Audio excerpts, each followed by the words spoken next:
Hello, everybody. So earlier this year, I launched my first group program for BIPOC entrepreneurs, and I went from making 100,000 plus in my business in a year to $100,000 plus in a quarter. And this was because I ran this group program, and it was my first launch. And I'll tell y'all, the launch was hard AF, first year for real. So much so that it landed me in the hospital not once, but twice. So, a question I often get is, well, how did you accomplish having this 80K launch that got me to that 100,000, right? And I want to share with you today my experience of that so that you also can have a big launch, but also not sacrifice your health to do it. So today I'll share some three big lessons that I learned from this big period of rapid growth, and hopefully we'll be able to learn some things from and glean some things from my experience. First, my name is Carissa Begonia. I am a business coach for BIPOC entrepreneurs, a LinkedIn expert, and top voice. I'm a second-generation Filipino American daughter of immigrants, and the first and only in my business in my family to run my own business. I do believe that entrepreneurship is the path to equity and life design is liberation. And at Conscious Exchange, we're creating an ecosystem, a movement of BIPOC entrepreneurs with a mission to achieve location, time, financial, and occupational freedom, really for themselves, their families, and their communities. So I want to thank you all for joining me on this Built by BIPOC Q&A Tuesday, where my business besties and I share some practical as well as mindset tips around questions that were commonly asked when it comes to running a business. So if you have any questions or want to just drop some love and say hi in the chat, let me know in the comments.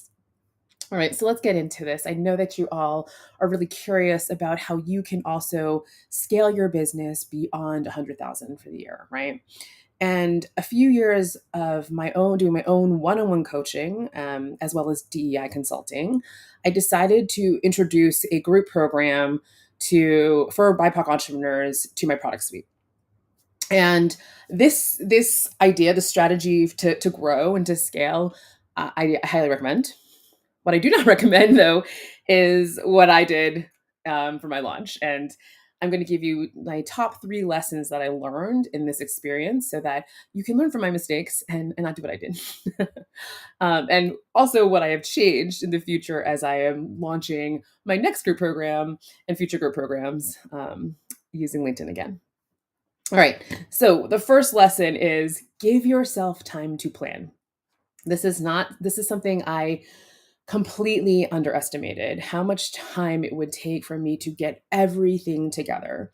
And so if you've never done a big launch before, excuse me, if you've never done a big launch before, you might not really be aware of all the components that go into a launch, right? So there are things like landing pages. So the landing page or the sales page for someone to sign up for your program, right? The checkout page that comes after it, which includes the pricing and maybe the different tiers of pricing that you're going to offer, early bird pricing, etc., bonuses, etc. The email sequence that comes after the initial thank you page or the initial, like when you check out, you send a thank you page, right? And there's a whole email sequence that might come along with that, right? So an email sequence or workflow. On that landing page, there are things like testimonials, FAQs, understanding and be able to communicate what's included, understanding and be able to communicate what the problem is, what the outcome is, what are the deliverables, etc. Right? Who this is for, to identify the right ideal client avatar, right? So all of those pieces, those marketing pieces, those messaging pieces, are all things that you need to think about and make sure you have dialed in before you even start creating all of these assets. And so, because those assets they don't, that's just for setting up, right? The registration of the sales form, right? Or the sales page. We also have to include content around this, right? So, content around, your emails, your email broadcasts, your social media posts, whether if you're just on LinkedIn or if you're on multiple different platforms. What else?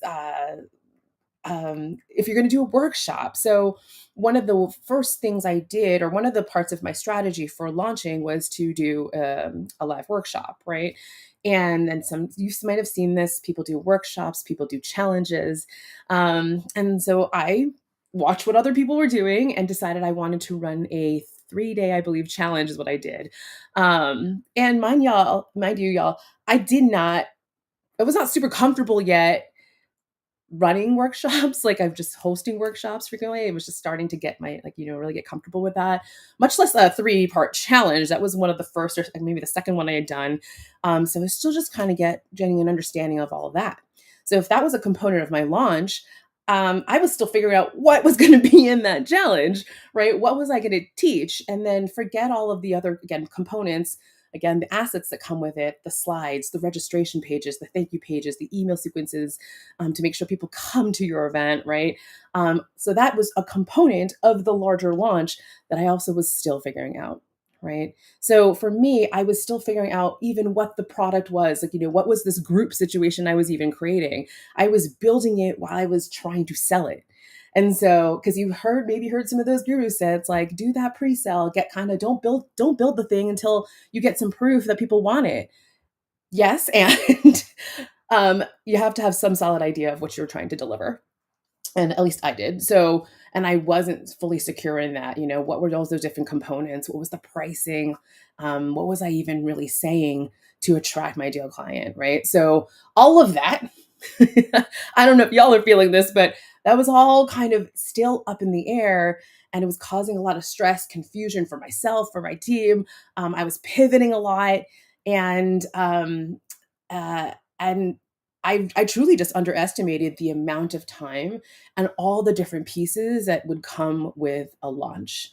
And even though I started and I thought I studied a bunch of other coaches to understand, to like put my initial plan together, I quickly realized that I did not actually know what I was doing. All that pivoting again that was the result of not knowing what I was doing. Did put a lot of pressure and stress on me and my team. So all in all, give yourself enough time to plan. As I reflect back, my runway was too short. So, in terms of getting people warmed up, getting my email list and my audience, my LinkedIn audience warmed up into I was delivering, I was going to announce this new offer. It was too short. I gave them a month of time to even realize I was doing this for my announcement.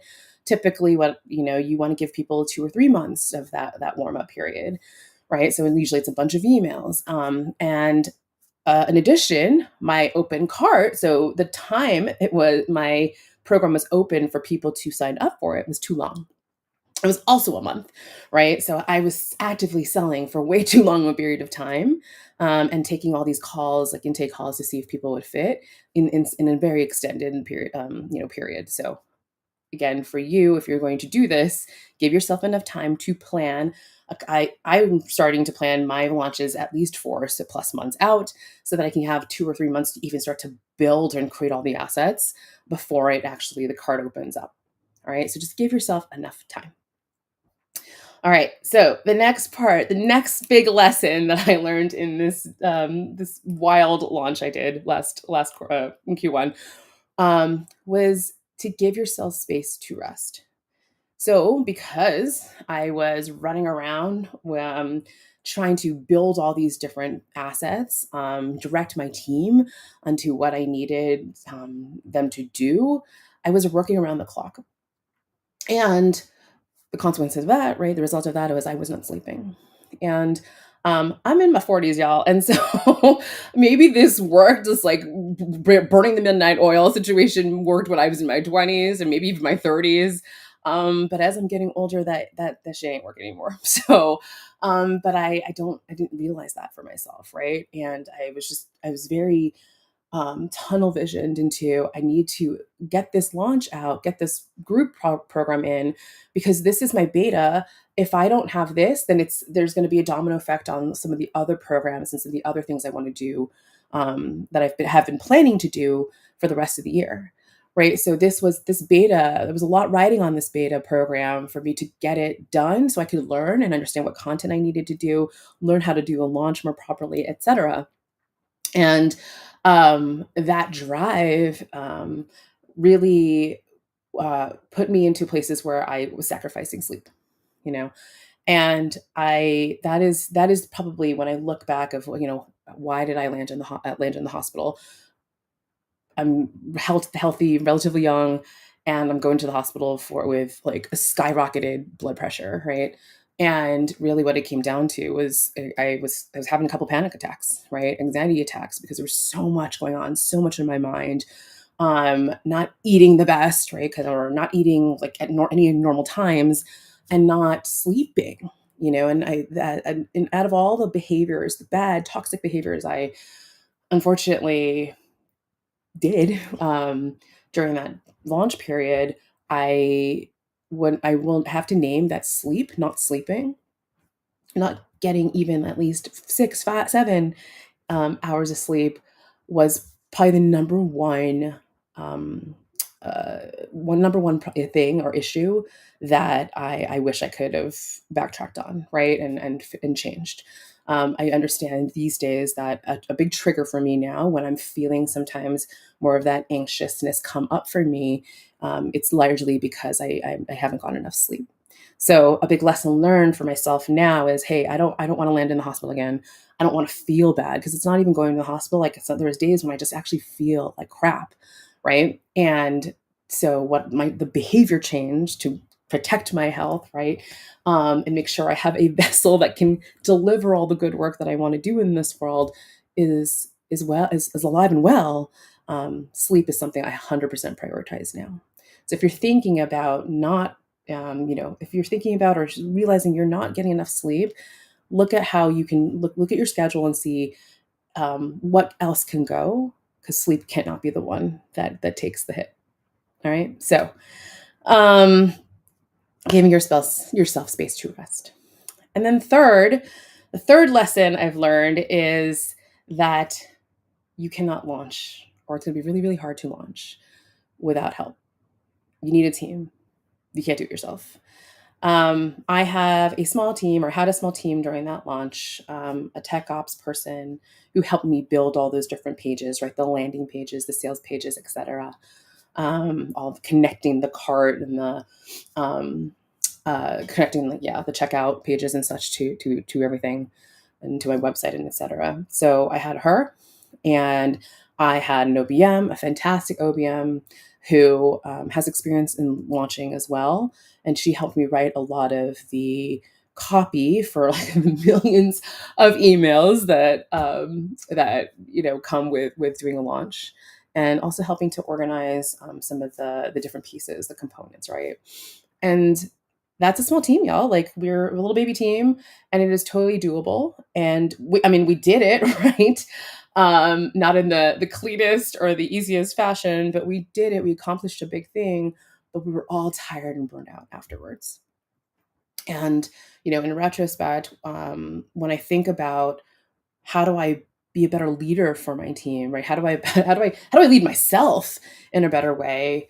Having those first two components, right? The first of the lessons, where really knowing and planning out all the pieces that you need for a launch, who's going to do what, um, making sure that we do have time baked in our schedules to rest and play and rejuvenate, recuperate, but also just being very clear on what the direction is, so that I can also hire more folks if needed.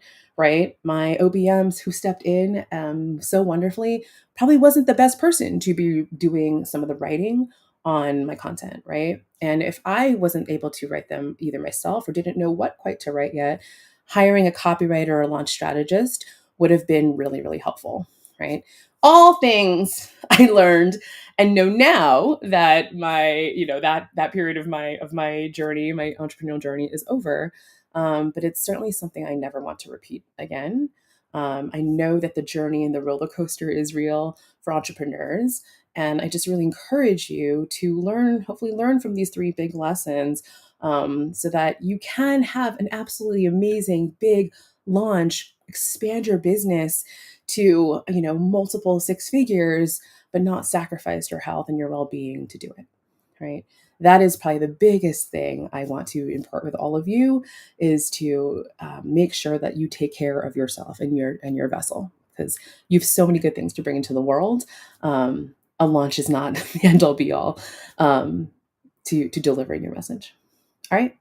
So I know that I threw a lot at y'all, and the reality is there is a lot that goes into having a big online launch, not to mention, say, the stress that might come with it if, it doesn't work, and all that many potential money and time spent, putting all this effort into that big launch to potentially not get sales in it, right? Or not get as many sales that you'd like. So with that, I just love to hear what questions may you have when it comes to launching. Feel free to drop them in the chat, in the comments, and I'll try to answer some of them. Let's see. I've got some cadets in here. Hi, Kishelle. All right, a few other folks. If there's any other questions, you can drop them in there. I'll check this chat out later as well, to see if there's any other questions as we're going through this. But if you are looking for support in being able to do your own launch, right? I got you. You don't have to do this alone. Do not go through the stress and the chaos and the confusion that I went through. And so if you're looking help in growing your business, past that first 100K, and you're thinking about launching a group program and marketing it on LinkedIn specifically, I'd love to help you. So my wait list is open for the next cohort of my signature group program, Leap to Liberation. It's a 6-month group program, coaching program for BIPOC entrepreneurs. And I teach y'all how to level up your pricing and your product service suite, how to market your services using the power of LinkedIn, as well as sell your services in a fun way that is human-centric, that is heart-centered, and that has clients smiling and laughing on all of your sales calls. So if you are interested in learning more about that program and hopping on the wait list, you can go to my website, or you can look at the link in the comments, and you can check out the landing page, the sales page, and sign up there. All right. In the meantime, if there's no other questions right now, thank you all so much for joining me on this Built by BIPOC Q&A Tuesday. Again, if you have any other questions that you want to send in to me, I love answering all these real questions that people have, so that you get your business growing, get your business started, whatever, right? And I'm just excited for you all. Please take care of your health, and let's go build our liberatory futures together. Bye.